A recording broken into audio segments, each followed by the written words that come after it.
Padre Pepe, ¿cómo le va? Bien, Paulino. Normalmente, buenas noches. Gracias. Bienvenido. Gracias. Igualmente. Está más duro todo, ¿no? Sí, la verdad. La verdad que se está poniendo muy duro y realmente después de los índices no hizo más que mostrar la realidad que se está viviendo en los barrios. Recién hablaban bien los panelistas porque lo vemos sobre todo en el tema del trabajo. Hoy tuvimos reunión de curas de las villas y señalábamos la caída del trabajo dentro de los barrios, que es muy grande. Desde pérdida de trabajos formales, desde reducciones de horarios y lo que decía Claudio también, que es el tema de las changas, que es lo más importante del barrio. Y claro, la clase media, al tener que apretar su presupuesto, hace que muchos de los trabajos que se realizaban en el barrio y que ayudan a mantener la vida familiar, hoy no los tengan. Hay mucha más gente con un carro, y no me refiero a aquellos que ya están recicladores, que tienen cooperativas. Me refiero a gente que no tiene nada que hacer. Sale a buscarse el alimento del día. Exacto. Entonces, creo que la situación es muy difícil. A mí me tocó en la Villa 21 estar en la crisis del 2001. Viví la previa, que fue justamente la caída del trabajo. Y la caída del trabajo es no solamente no tener la posibilidad de comprar lo necesario, el alimento, sino también una especie de desintegración que se va produciendo en la familia, se va rompiendo el tejido familiar y social de un barrio. Porque el trabajo es lo que fortalece la vida de la familia, de la persona, de la familia y del barrio. Así que realmente es un signo bastante preocupante. Ahora, cuando lo asocia al 2001, ¿usted entiende que hay patrones de conducta parecidas y cuya crisis puede decantar en algo similar? No, finalmente lo que está describiendo es un diagnóstico. Sí. Yo vi la caída del trabajo que no fue en el 2001, fui 98, en 97, 98, 99... 2000, o sea, fue... Ese desempleo de 2 dígitos y que superaba el 16% inclusive, ¿no? Y fíjate que yo tenía grupo de hombres y me acuerdo de un paraguayo que me decía: padre, estoy cansado de ser ama de casa. Porque había sido un albañil toda su vida y de pronto se habían invertido los roles y la mujer señora salía, trabajaba, sí, etcétera, y él hacía la tarea del hogar doméstico. Exacto. Y eso era realmente algo que complicaba la vida familiar. Ahora, ¿no es distinta la vida de esa familia de hace 18 años que la de hoy? Quiero decir, esa relación padre con hijos, madre con hijos, padre, madre, ese ensamble, ¿no es distinto, no es más complejo, no es más difícil de sobrellevar hoy ese núcleo? Sí, hoy es más complejo. Es más complejo. Está atravesado por una multiplicidad de causas, supongo. Muchísimas. Pero a la postre, ahí la paternidad, la jerarquía, la responsabilidad, la cultura, el esfuerzo, etcétera, ¿ha menguado o me equivoco? Está presente, te diría, por ejemplo, hay un grupo de hombres que yo tengo muy grande ahí en la parroquia que lo tiene, como las mujeres. Ahí está, realmente en la esencia misma de la gente. Pero sí hay una realidad que atraviesa estas últimas 2 décadas y que tiene que ver con esto de que se hablaba de familias que a lo mejor tienen otro tipo de estructura, de familias que a lo mejor las drogas le han complicado la vida a los padres y también a los hijos. Son situaciones que se fueron como fortaleciendo y dieron lugar a la marginalidad. La marginalidad es el gran problema que se tiene en los barrios. Cuando habla de marginalidad, específicamente, ¿qué está diciendo? Tradúzcalo al que nos está viendo y que no vive, no presiente, no convive con la palabra marginalidad en su sentido más profundo. Te lo pongo un ejemplo que yo viví. Yo fui a Santiago del Estero después de que me fui de la Villa 21 por las amenazas. Me quedé 2 años más, pero empezaron a complicar la vida a la gente que trabajaba conmigo, entonces decidí irme a Santiago. En Santiago vi más pobreza que la que veo en los barrios de conurbano, ¿no? Porque ibas a un paraje, no tenían electricidad, no tenían agua potable, los caminos eran de tierra. Entonces, ahí conocí realmente el trabajo de los maestros rurales, de chicos que tenían que caminar kilómetros, ir en bicicleta a la escuela. Bueno, esa simplicidad de la vida, esa pobreza, es muy grande. No tiene el condimento terrible que sufren la gente de los barrios, que es la violencia, que puede ser la droga. Todo eso no está presente. Entonces, nuestros barrios, además de tener todos estos problemas por las malas administraciones, también por las malas administraciones sufren estos problemas que producen la marginalidad. O sea, usted entiende que en Santiago del Estero había una pobreza tal vez más profunda, Sí. pero menos violenta. No había violencia. O sea, es totalmente diferente. Y ese fenómeno que usted describe del barrio acá en la ciudad, ¿es el mismo que vive en San Martín, que vive en el conurbano, que vive en el Gran Mendoza, en el Gran Córdoba, en el Gran Rosario? Yo creo que es un problema ya urbano y de los grandes centros urbanos. O sea, estos colones que se forman alrededor de las grandes ciudades tienen que ver con todo este análisis que han hecho de una economía que no ha levantado, sino que se ha hundido. Entonces, la gente viene a encontrar una especie de rebusque a la gran ciudad, que puede ser Buenos Aires o puede ser Mendoza, puede ser Córdoba, puede ser invirtiendo Rosario. cualquier planificación demográfica, en donde uno debería pensar que hay que poblar, Exacto. ¿no? Que hay que incentivar a que esté Pero fíjate, donde hace falta. que mismo en Santiago del Estero, el pueblo donde yo estaba, que es Campo Gallo, empezó a tener más barrios. Y los barrios era porque había una especie de compra de tierras de 50.000, de 100.000 hectáreas, ¿no? Entonces, donde vivían, lo sacaban y se venía a vivir al pueblo. Entonces empezaron a armar barrios, pero que tenían que ver con la concentración de las tierras y no en el apoyo del pequeño productor, ¿no? Entonces, es algo que se ha vivido en la Argentina en estos últimos 30 años y que fue progresivo, ¿no? Es decir, la soja, la ganadería fue más arriba y los pueblos fueron creciendo y tampoco tienen trabajo, porque no veo que haya empresas que se asienten ni en los pueblos ni en los lugares. Y San Martín, por ejemplo, algo que estamos trabajando con varias organizaciones, era la capital de la industria. Y hoy día pasa una crisis enorme y vos decís, tiene un montón de galpones sin vida, ¿no? Sí, tenía una densidad industrial que era la más alta de la Argentina, casi una industria por cuadra. Sí. ¿No? Una empresa.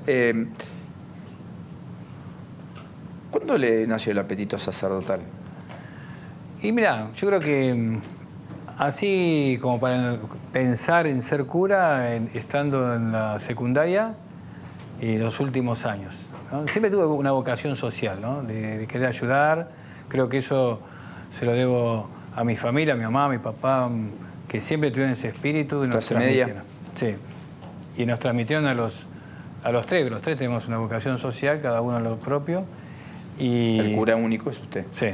No hay nadie religioso en el sentido de consagrado en mi familia. No hay ni monjas ni curas que sean tíos.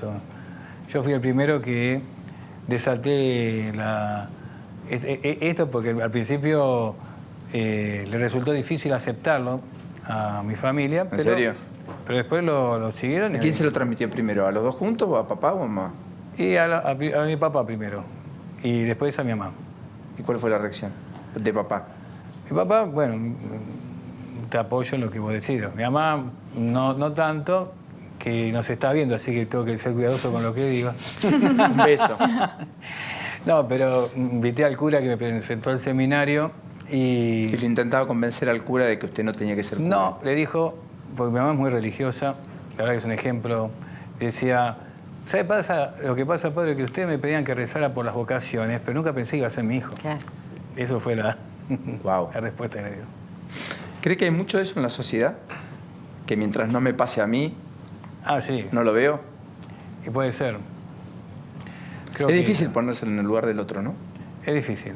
Y creo que una de las cosas que tenemos que hacer los sacerdotes para poder trabajar bien, para sentirnos padres de una comunidad, es ponernos en el lugar del otro. Si no, no sirve. ¿Ve algunos que no están entendiendo el mensaje de este tiempo dentro de la propia iglesia y que eso aparta a buena parte de la feligresía? Sí, creo que hay gente es un grupo pequeño, pero como que no está mirando al Papa Francisco como el gran líder espiritual que tenemos en este momento. O sea, minimizan su mensaje, Porque realmente Francisco lo que tiene es que está poniendo el Evangelio por encima de todas las cosas, en la transmisión de los valores del Evangelio en desencarnados para que cada uno lo lleve adelante. El modo de iglesia que quiere es muy claro. Fíjate que ahora la beatificación de Angelelli te está mostrando un estilo de iglesia que quiere, porque beatifica a Angelelli, podría hacerlo y solamente con él, pero lo beatifica Obispo también de La Rioja, al cura Longueville, al hermano Fray Murias y a un laico, Pedernera. A los 4 los beatifica juntos, como diciendo, esta es la iglesia del compromiso. No para que todos mueran asesinados, pero diciendo, hay que estar con la gente y hay que estar acompañando como iglesia a la gente. Y a los sectores más vulnerables. Y a los sectores más vulnerables. ¿Cree que se aburguesó en algún sentido la iglesia? No, digo que la iglesia es tan grande. A mí me toca visitar también muchos lugares al estar a cargo de la pastoral de adicciones y realmente de una punta a la otra vas a encontrar sacerdotes, religiosas, laicos que están trabajando muchísimo. Por eso cuando se hablaba de la separación iglesia-estado, de lo que le debe la iglesia al Estado, yo creo que es al revés. El Estado le debe a la iglesia. Porque, fíjate, siguiendo con el ejemplo de Santiago, cuando yo llego a Campo Gallo veo un colegio hermoso y es un secundario que hizo Monseñor Gotau y era porque Campo Gallo no tenía secundario. Y no lo hizo para los católicos, lo hizo para el pueblo. O sea, la iglesia siempre pensó en el bien común. Entonces tenés un montón de vocaciones que espontáneamente, sean religiosas, laicos o curas, están pensando en la sociedad. Me están entrando muchos mensajes y estos tiempos de la tecnología, etcétera, Sí. el celular medio explota. ¿Usted es los que sueña con que Francisco esté en la Argentina y que Jorge salude en la 9 de julio o donde sea? Sí, yo quisiera que en algún momento él pudiera venir a la Argentina. ¿Le despertó alguna esperanza la definición del fin de semana de Francisco? La verdad que no sé ni qué dijo, porque no lo seguí. Porque... Iba a ver si pronto iba a la Argentina. Y espero que sea así, porque el pueblo está esperándolo. Yo creo que va a ser muy bueno que llegue, va a encontrarse con una multitud que lo va a estar esperando. Siempre las entrevistas las terminan los que saben, que son Nacho y Lourdes, que están expectantes, atentos. Los dejo en diálogo con ellos y me voy a reservar una sola pregunta que quiero que me la diga con el corazón. Siempre habla con el corazón, pero particularmente con el corazón. Bueno. Nacho, Lourdes, de ustedes. Yo le quería preguntar al padre si esta no visita del Papa Francisco se la puede leer como la leen muchos por una cuestión de distanciamiento o distancia con las políticas que se trazaron en el país desde 2015 hasta aquí. No te sabría decir. Yo creo que el Papa tiene una agenda muy grande. Me tocó visitarlo en algún momento y pude hablar con él bastante y me habló de tantos temas que tiene por la cabeza, de situaciones de la Iglesia en el mundo, de situaciones complejas que se dan en distintos sectores de Asia, de África, de Europa. Entonces, realmente no te sabría decir. Lo que sí te digo es que los curas vemos que las políticas estas evidentemente no tienen nada que ver con la doctrina social de la Iglesia. Eso sí, pero no creo que sea ese es el motivo del Papa. Gracias. Paulino algo mencionó acerca de feligreses que se empiezan a apartar de la iglesia, pero yo como católica veo que hay mucha gente que se está yendo de la iglesia, que hay un gran descreimiento en la iglesia católica hoy en día. ¿Cree que en parte tiene que ver con las causas de pedofilia? Yo digo, hay un gran acercamiento de muchos a la iglesia. A mí me toca ir a las peregrinaciones a Luján, a 1 millón de personas. Para mí la iglesia no es un grupito, claro, el templo. A la parroquia nuestra viene muchísima gente, vas a cualquier parroquia de la villa, entran y salen personas en forma permanente. Creo que los casos de pedofilia fueron bien tratado por Francisco y creo que ojalá las demás instituciones que también las tienen estos casos, lo afrontaran con la misma dureza que le enfrentó el Papa Francisco, ¿no? Y me refiero a muchísimas organizaciones que han puesto solamente este tema como un broche de la Iglesia, cuando en realidad atraviesa el deporte, atraviesa la educación y muchos lugares que mantienen mucho silencio frente a estos temas, ¿no? La final. Sí. Usted batalla contra la droga, da una pelea. ¿Qué le pasa cuando alguien plantea la despenalización? Y por otro lado, ama la vida, la abraza. Cuando el propio gobierno planteó la despenalización del aborto y cuando además, crecientemente, muchos con convicción defienden el aborto. Bueno, con respecto a la despenalización de la droga, yo creo que es un... En general las dos cosas están auspiciadas de afuera, ¿no? Una y otra. De afuera. Sí. Tienen que ver con una agenda internacional que se va imponiendo en distintas partes del mundo. Más allá después de las discusiones que se puedan dar entre los argentinos de por qué sí o por qué no. Nosotros desde el tema de vivir en las villas sabemos por experiencia que todos los chicos que hoy están con consumos problemáticos han empezado con marihuana. Entonces, la despenalización de la marihuana le serviría quizás a un pibe, quizás, porque hoy sabemos que la marihuana de hoy no es la que fumaban los hippies, sino que es una marihuana trabajada y que produce un montón de daños. Un especialista me dijo, un cigarrillo de marihuana de los 70 equivale un cigarrillo a una cuarta parte del cigarrillo de hoy. O sea, un cigarrillo de marihuana hoy son 4 de la década del 70. Y bueno, son 3 vasos de vino, un cigarrillo de marihuana hoy. Y claro, imagínate, la clase media hoy día está muy abajo, pero un tipo de clase alta por ahí se da el lujo de fumarse un porro. Pero si quiere ser progresista en serio, tiene que pensar, supongamos que viva en Recoleta, ¿no? Tiene que pensar que a 20 cuadras tiene la Villa 31 y que un cigarrillo de marihuana ahí explota después en Paco.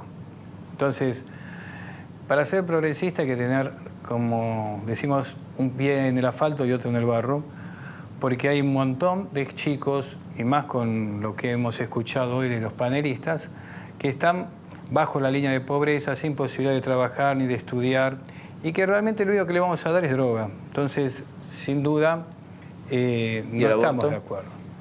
El aborto no me parece, no nos parece, porque es una mirada de la Iglesia, de los curas también de las villas, que sea el camino, y más como se planteó en la Argentina. Se planteó más bien, yo creo que a modo de entretenimiento, para no hablar justamente de los problemas que ahora justamente estuvieron hablando en el programa, y se generó una especie de Boca River en donde nadie escuchaba al otro, ¿no?